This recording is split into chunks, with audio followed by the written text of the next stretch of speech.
to secure the return of the kidnapped Israeli soldier and also to stop Palestinian militants from firing rockets into Israeli territory. Now, one of the ways that they do that is by firing artillery pieces from the Israeli side of the border into areas in Gaza where they believe terrorists or militants are using those areas to fire rockets at Israeli towns and areas. The other way that they have been operating in Gaza is through missile strikes. There have been 2 strikes today on the other side of the border in Gaza where at least one Palestinian militant was killed. The Israeli army says that the militants were attempting to launch rockets into Israel. Unfortunately, there were also civilians caught up in those incidents, as has been happening every day. In the last 2 weeks since the Israeli soldier was kidnapped, some 50 Palestinians have been killed, and it's believed that around 20 of those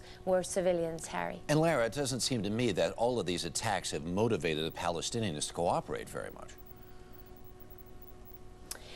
Well, you know, there is a resolve amongst the Palestinians. It's not the first time they have endured this kind of military action, and they really, there's a sense of desperation amongst them to have Palestinians freed from Israeli prisons, some of whom have been there for more than 20 years.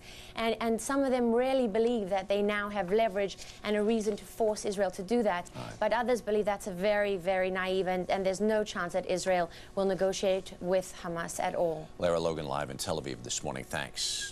We want to get to our weather this morning.